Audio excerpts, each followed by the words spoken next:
আবারও স্বাগত ২১শে বিজনেসে। আপনাদের সঙ্গে আছি আমি জান্নাতুল বুশরা। এবার জানিয়ে দিব দেশ বিদেশের ব্যবসা বাণিজ্য অর্থনীতির আরও কিছু সংবাদ।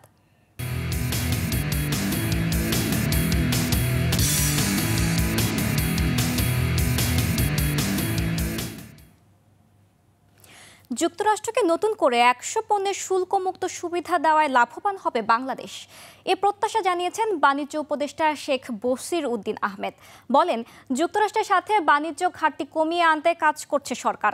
সকালে সচিবালয়ে সরাসরি ক্রয় সংক্রান্ত উপদেষ্টা পরিষদের সভা শেষে এসব কথা বলেন বাণিজ্য উপদেষ্টা। এ সময় অর্থ উপদেষ্টা ডক্টর সালেহ উদ্দিন বলেন, যুক্তরাষ্ট্রের বাড়তি শুল্ক আরোপের ঘটনাকে ইতিবাচক হিসেবে দেখছে বাংলাদেশ। এতে উভয় পক্ষ লাভবান হবে বলে মনে করেন তিনি।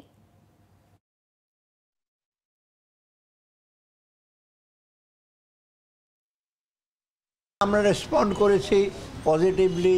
আমরা এক্সপেক্ট করি আমরা কোঅপারেট করব, তারাও কোঅপারেট করবে। সো এটা একটা উইন উইন সিচুয়েশন। আমরা এগুলো নির্ণয় করার চেষ্টা করছি কীভাবে আমাদের ট্রেড গ্যাপটাকে কমিয়ে আনা যায়। এদিকে শুল্ক কমানোর অনুরোধ জানিয়ে বাংলাদেশ সহ যেসব দেশ যোগাযোগ করেছে তাদের সঙ্গে শিগগিরই আলোচনা শুরু হবে বলে জানিয়েছেন মার্কিন প্রেসিডেন্ট ডোনাল্ড ট্রাম্প।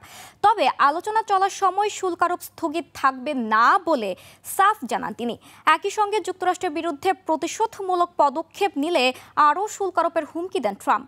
যদিও প্রতিক্রিয়ায় মাথা নত না করার ঘোষণা দিয়েছে চীন। বিস্তারিত দুলি মল্লিকের রিপোর্টে। মার্কিন প্রেসিডেন্ট ডোনাল্ড ট্রাম্প গেল ২ এপ্রিল যুক্তরাষ্ট্রে পণ্য রপ্তানির উপর শুল্ক আরোপের ঘোষণা দিলে বড় ধরনের ধাক্কা খায় বৈশ্বিক অর্থনৈতিক ব্যবস্থা। সর্বনিম্ন ১০% থেকে সর্বোচ্চ ৫০% পর্যন্ত এ সম্পূরক শুল্ক আরোপে বিভিন্ন দেশে অর্থনৈতিক বিপর্যয়ের আশঙ্কা বাড়তে থাকে। এ অবস্থায় অনেকেই বেছে নেন আলোচনার পথ। একই পথে হাঁটছে বাংলাদেশও। নতুন করে আরোপিত ৩৭% শুল্ক কমানো নিয়ে এরই মধ্যে ট্রাম্প প্রশাসনের সঙ্গে যোগাযোগ শুরু করেছে অন্তর্বর্তী সরকার। এ অবস্থায় ইতিবাচক সংকেত দিয়েছেন ট্রাম্প। সামাজিক যোগাযোগ মাধ্যমে দেয়া পোস্টে জানান, শুল্ক কমানোর অনুরোধ জানিয়ে যেসব দেশ যোগাযোগ করেছে তাদের সঙ্গে শিগগিরই আলোচনা শুরু করবে তার প্রশাসন।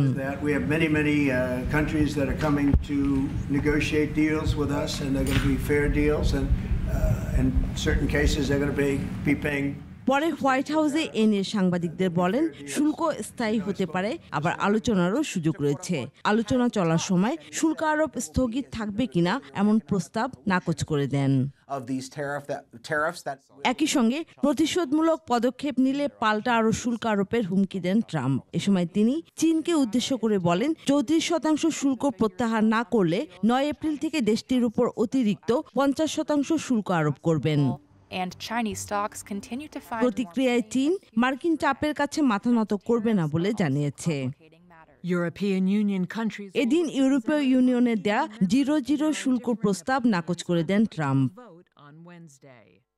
ট্রাম্পের অর্থনৈতিক উপদেষ্টার তথ্য মতে এ পর্যন্ত ৫০টি দেশ শুল্ক কমানোর জন্য যোগাযোগ করেছে।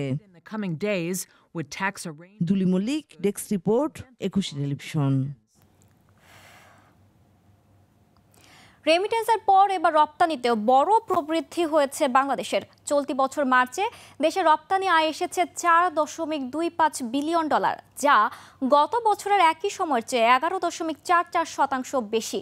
গেল বছরের মার্চে এই আয় ছিল $3.81 বিলিয়ন। রপ্তানি উন্নয়ন ব্যুরোর তথ্য বলছে, চলতি অর্থবছর ৯ মাসের দেশের রপ্তানি খাত থেকে মোট $৩৭.19 বিলিয়ন রপ্তানি আয় এসেছে, যা আগের অর্থ বছরের একই সময়ের তুলনায় 10.63% বেশি। শুধু মার্চ মাসেই তৈরি পোশাক রপ্তানি 12.40% বৃদ্ধি পেয়েছে, যা $3.07 বিলিয়ন থেকে বেড়ে $3.45 বিলিয়ন দাঁড়িয়েছে। মার্কিন পণ্যে 50% শুল্ক ছাড় দেওয়ার প্রস্তাবকে খুবই ইতিবাচক বলছে অর্থনীতিবিদ ও ব্যবসায়ী নেতারা। তারা বলছেন, চিঠি দিয়ে থেমে থাকার সুযোগ নেই, যথাযথ তদারকি করতে হবে। এদিকে শুল্ক ইস্যুতে পোশাক খাতে কিছু ক্রয়াদেশ ও জাহাজীকরণ স্থগিতের ঘটনায় উদ্বেগ তৈরি হয়েছে ব্যবসায়ীদের মাঝে। বিস্তারিত হিরু জুম্মানের রিপোর্টে। বৈশ্বিক বাণিজ্য ব্যবস্থায় ঝড় বইছে। যুক্তরাষ্ট্রের অস্বাভাবিক শুল্কের প্রভাব মোকাবেলায় তৎপর সরকার। পরিস্থিতি সামাল দিতে মার্কিন পণ্যে 50% শুল্ক ছাড়ের পাশাপাশি দেশটি থেকে আমদানি বাড়ানোর প্রস্তাবকে ইতিবাচক বলছেন ব্যবসায়ী নেতারা। আমরা খুব আশাবাদী যে সরাসরি প্রধান উপদেষ্টা মার্কিন যুক্তরাষ্ট্রের প্রধান রাষ্ট্রপতিকে চিঠি দিয়েছেন, এটা অবশ্যই অত্যন্ত গুরুত্বপূর্ণ। পাশাপাশি ইউএসটিআর চিঠি দিয়েছেন আমাদের বাণিজ্য উপদেষ্টা। এটার পিছনে অন্তত লেগে থাকতে হবে, ফলো আপে রাখতে হবে। তাহলে আমার বিশ্বাস যে আমরা এই কঠিন পরিস্থিতির মধ্য থেকে ভালো কিছু আমরা বের করে নিয়ে আসতে পারবো। তবে পোশাক খাতে কিছু ক্রয়াদেশ স্থগিত হওয়ায় কিছুটা উদ্বেগ তৈরি হয়েছে ব্যবসায়ীদের মাঝে। এক্সিস্টিং যেই শিপমেন্ট আমার already on the way to USA, সেটার কি হবে?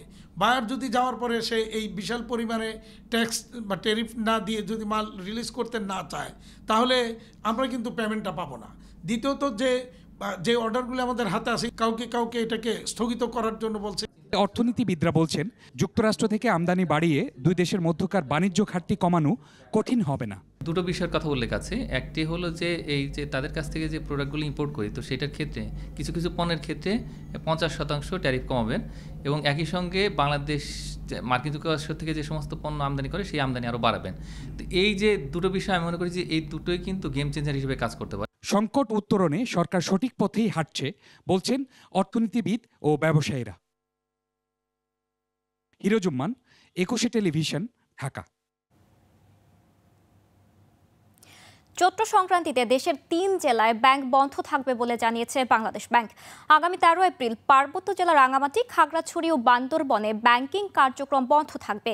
এ সংক্রান্ত নির্দেশনা জারি করে বাংলাদেশ ব্যাংক জানিয়েছে, চৈত্র সংক্রান্তি উপলক্ষে আগামী রোববার 3টি পার্বত্য জেলায় ব্যাংকগুলো সব শাখা উপশাখা বন্ধ থাকবে।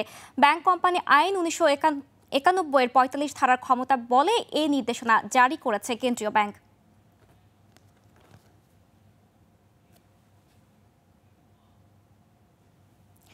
শুল্ক পুনর্বিবেচনা ও যুক্তরাষ্ট্র থেকে আমদানি বাড়াতে দ্রুত পদক্ষেপ নেওয়ার কথা জানিয়েছে ডোনাল্ড ট্রাম্পকে চিঠি দিয়েছে প্রধান উপদেষ্টা ডক্টর মোহাম্মদ ইউনূস। এতে যুক্তরাষ্ট্রের কৃষি পণ্যের শুল্ক শূন্যে নামিয়ে আনার পাশাপাশি তাদের শিল্পজাত পণ্যের শুল্ক অর্ধেকে নামিয়ে আনার কথাও জানানো হয়েছে। এছাড়া আগামী 3 মাসের মধ্যে 37% শুল্ক স্থগিত রাখারও আহ্বান জানানো হয় চিঠিতে। মেহেদি হাসানের রিপোর্ট। যুক্তরাষ্ট্রের বাজারে বছরে $8.37 বিলিয়ন পণ্য রপ্তানি করে বাংলাদেশ। বিপরীতে দেশটি থেকে আমদানি $2.21 বিলিয়ন। বাণিজ্যে এ অসমতা দূর করতে আগে থেকেই মার্কিন প্রশাসনের সাথে কাজ করছে বাংলাদেশ। এরই মধ্যে ঘটল যুক্তরাষ্ট্রের বাড়তি শুল্ক আরোপের ঘটনা। এরপরই সরকারের পক্ষ থেকেও দ্রুত পদক্ষেপ নেওয়া হয়েছে। সোমবার এসব পদক্ষেপের বিস্তারিত জানিয়ে চিঠি দেওয়া হয় মার্কিন সরকার প্রধানকে, যাতে উল্লেখ আছে যুক্তরাষ্ট্র থেকে বাংলাদেশে আমদানি বাড়ানোর নানা উদ্যোগের কথা। এতে বলা হয় বাংলাদেশ যুক্তরাষ্ট্র থেকে আরও বেশি তুলা, গম, ভুট্টা ও সয়াবিনের মতো কৃষিপণ্য আমদানি করবে। এসব পণ্যের শুল্ক হবে 0%। আমরা পোস্টপোনমেন্ট চেয়েছি 3 মাসের জন্য, যাতে এর মধ্যে আমাদের যে অন্তর্বর্তীকালীন সরকার কাজ করতে পারে, যাতে বাংলাদেশে ইউএসের এক্সপোর্ট বাড়ে। অন্যদিকে দেশটির গ্যাস টারবাইন, সেমিকন্ডাক্টর বা মেডিকেল সামগ্রী আমদানির উপর শুল্ক অর্ধেকে নামিয়ে আনা হবে। পাশাপাশি কাস্টমস সহ নানা অশুল্ক বাধা দূর করতে নেওয়া বিভিন্ন পদক্ষেপেরও উল্লেখ করা হয়েছে।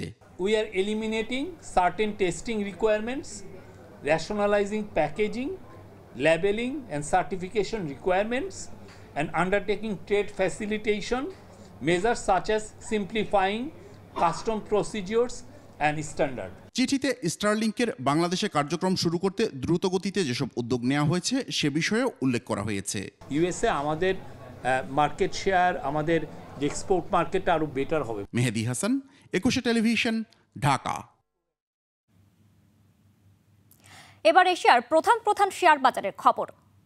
ট্রাম্পের শুল্ক প্রস্তাবকে ঘিরে ব্যাপক দরপতনের পর ফের ঘুরে দাঁড়ানোর চেষ্টা করছে এশিয়ার পুঁজিবাজার। জাপানের শেয়ার বাজার নিকির সূচক 1695 পয়েন্ট বেড়ে দাঁড়িয়েছে 32,831 পয়েন্টে। বেড়েছে হংকংয়ের শেয়ার বাজার হ্যাংসেং এর সূচক 258 পয়েন্ট বেড়ে অবস্থান করছে 20,086 পয়েন্টে। কমেছে সিঙ্গাপুরের এসটিআই এর সূচক, এটি 67 পয়েন্ট কমে অবস্থান করছে 3,472 পয়েন্টে। চীনের শেয়ার বাজার সাংহাই কম্পোজিট ইন্ডেক্স অবস্থান করছে ৩,১১৩ পয়েন্টে, যা আগের দিনের চেয়ে ১৬ পয়েন্ট বেশি। বোম্বে সেন্সেক্স 30 ইন্ডেক্সকে দেখা যাচ্ছে ঊর্ধ্বমুখী প্রবণতায়। সেন্সেক্সকে সূচক 522 পয়েন্ট বেড়ে অবস্থান করছে ৭৩,৬৬০ পয়েন্টে। কমেছে থাইল্যান্ডের থাই স্টক এক্সচেঞ্জের সূচক, এটি ৫৬ পয়েন্ট কমে অবস্থান করছে ১,০৬৮ পয়েন্টে।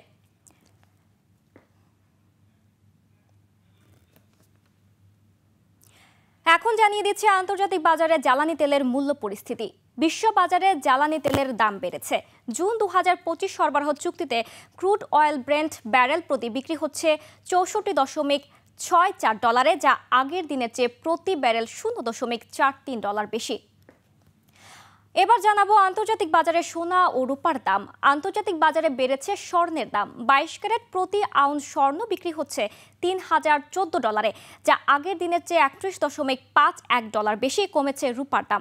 প্রতি আউন্স রূপা বিক্রি হচ্ছে ৩০.০৭ ডলারে, যা আগের কার্যদিবসের তুলনায় ০.০১ ডলার বেশি। এদিকে দেশের বাজারে অপরিবর্তিত রয়েছে সোনা ও রূপার দাম। 22 ক্যারেট প্রতি গ্রাম স্বর্ণ বিক্রি হচ্ছে ১৩,৫৩৫ টাকায়, আর একই মানের প্রতি গ্রাম রূপা বিক্রি হচ্ছে ২২১ টাকায়।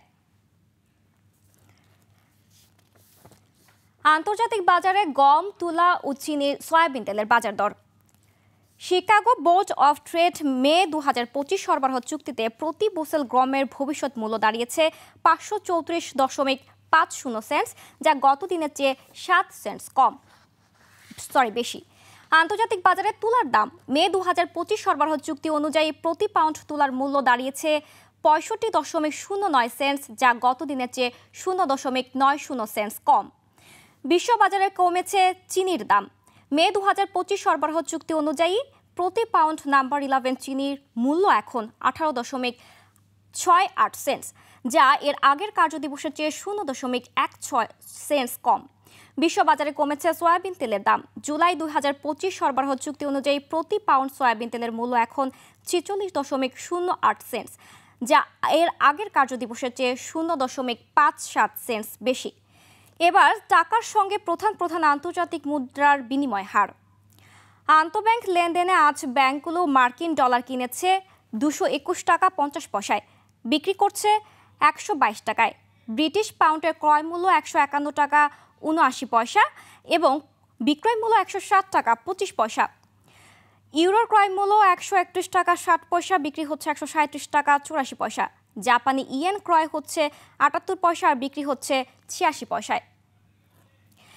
এদিকে ব্যাংকগুলো কানাডিয়ান ডলার কিনছে ৮৬ টাকা ৩৬ পয়সা, বিক্রি করছে ৮৭ টাকা ৯৭ পয়সা। ভারতীয় রুপির ক্রয় মূল্য ১ টাকা ৩৪ পয়সা, বিক্রি হচ্ছে ১ টাকা ৫০ পয়সায়। সৌদি রিয়ালের ক্রয় মূল্য ৩২ টাকা ২৫ পয়সা এবং বিক্রয় হচ্ছে ৩২ টাকা ৮৮ পয়সা। মালয়েশিয়ার রিঙ্গিত ক্রয় হচ্ছে ২৬ টাকা ৯৩ পয়সা এবং আন্তঃব্যাংকে বিক্রি হচ্ছে ২৭ টাকা ৬৯ পয়সায়। এবার ট্রেজারি বন্ডের খবর। আজ ৮ এপ্রিল ২ বছর মেয়াদী ট্রেজারি বন্ডের নিলাম হবে। এ বন্ডের আকার ৪,৫০০ কোটি টাকা। এছাড়া ৩ বছর মেয়াদী ৫০০ কোটি টাকা বন্ডেরও নিলাম হচ্ছে আজ। প্রতি মাসে ট্রেজারি বন্ড বা টি বন্ডের প্রাইমারি নিলাম অনুষ্ঠিত হয়। বার্ষিক নিলাম ক্যালেন্ডার অনুযায়ী প্রাথমিক ডিলার বা পিডির মাধ্যমে এই নিলামে অংশ নিয়ে বিনিয়োগকারীরা টি বন্ড কিনতে পারেন। সেকেন্ডারি মার্কেট থেকেও ট্রেজারি বন্ড কেনা হয়। দর্শক, এরই সঙ্গে শেষ করছি আজকের ২১শে বিজনেস। আগামীকাল দুপুর ১টায় আবারও ফিরে আসবো ২১শে বিজনেসের সকল আয়োজন নিয়ে। দেখার আমন্ত্রণ রইল। ২১শে সঙ্গেই থাকুন।